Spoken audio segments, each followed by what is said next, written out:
Bonjour, ici l'agence TASS, Julia Bubnova. Nous voulions vous poser une question sur la visite de Robert Fico chez nous. Il est venu le week-end dernier. Pourriez-vous nous dire de quoi vous avez discuté? Avez-vous trouvé un accord sur les livraisons de gaz à la Slovaquie et à l'Europe en général? Est-il vrai qu'il a proposé son pays comme lieu pour d'éventuelles négociations avec Trump? Et si oui, quelle réponse lui avez-vous donnée? Merci. Vous savez, en général, nous ne rendons pas publics nos échanges, sauf si nous convenons d'en informer la presse.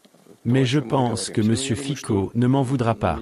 Oui, effectivement, il a proposé que, si des négociations de paix devaient avoir lieu, et je tiens à souligner que M. Fico, même s'il peut avoir des différends avec les autorités ukrainiennes actuelles ou d'autres acteurs de l'Union européenne, se concentrait principalement et avant tout sur un règlement pacifique du conflit ukrainien.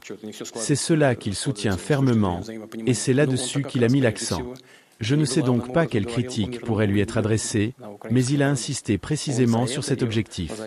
Quant au lieu de tenue des négociations, oui, il a proposé que son pays serve de plateforme, si cela devait aboutir. Nous n'y voyons aucun inconvénient.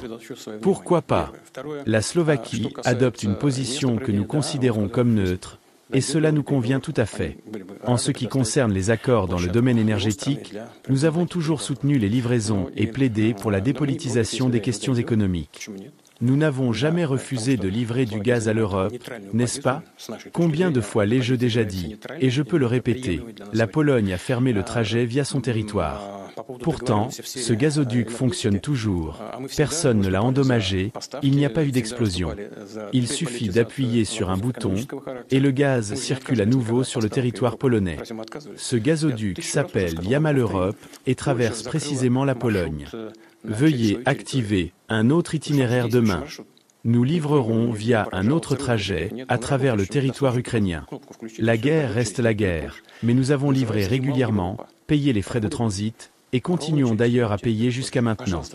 Alors, que s'est-il passé? L'Ukraine disposait de deux itinéraires, via Souja et via Sokranovka.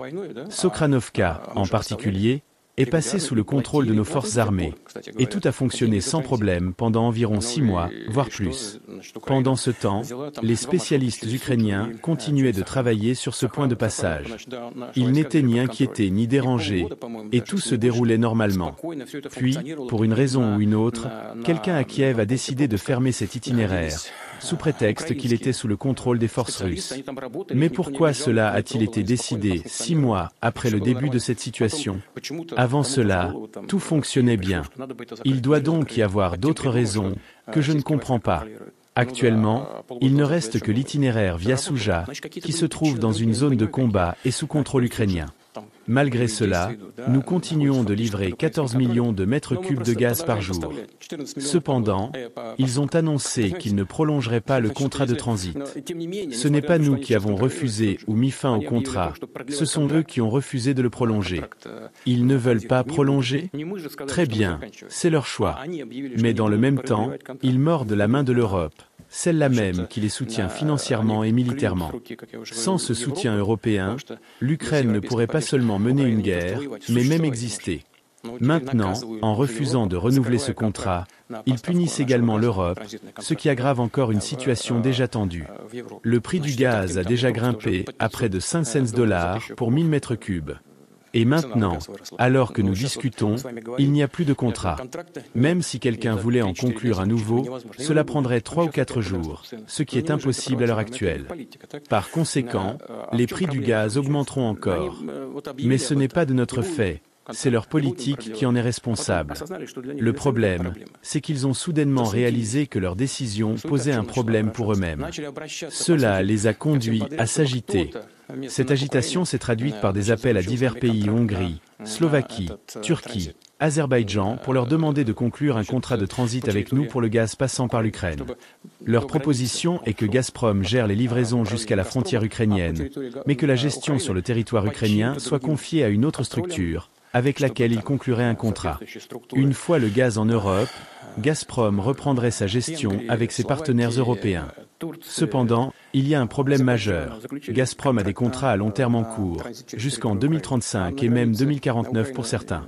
Modifier ces contrats pour y inclure une nouvelle structure de transit exigerait une renégociation complète des termes, une procédure complexe et pratiquement irréalisable. De plus, il y a un autre problème. Je vous explique tout cela en détail pour éviter les spéculations et permettre à tout le monde de bien comprendre de quoi il s'agit. L'Ukraine a fermé l'un des itinéraires de transit, celui via Sokranovka. Ils ont fermé cette route, mais ensuite, ils ont intenté un procès contre nous, exigeant que nous leur payions pour le gaz qui n'a pas été transité via cet itinéraire. Lorsque Gazprom leur a demandé s'ils étaient sérieux après tout, c'est eux qui ont fermé cette route, leur réponse a été « Oui, nous l'avons fermée, mais vous devez quand même nous payer ». Cela n'a aucun sens.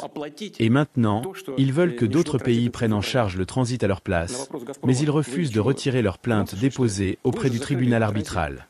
Cela signifie que si nous livrons du gaz via une autre entreprise, l'argent payé à Gazprom pourrait être saisi pour rembourser cette plainte, en vertu d'un jugement rendu en faveur de l'Ukraine.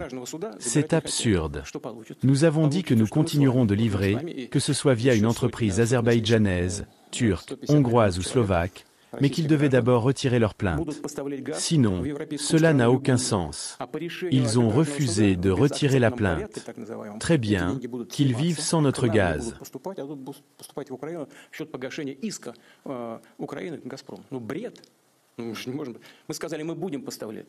Даже если это будет там Сакар азербайджанский, либо турецкая компания, либо венгерская, либо значит, словацкая. Ну пусть они иск заберут из суда. Это что за бред? Сказали нет, забирать не будем. Ну, тогда пожалуйте бриться. Живите без нашего газа.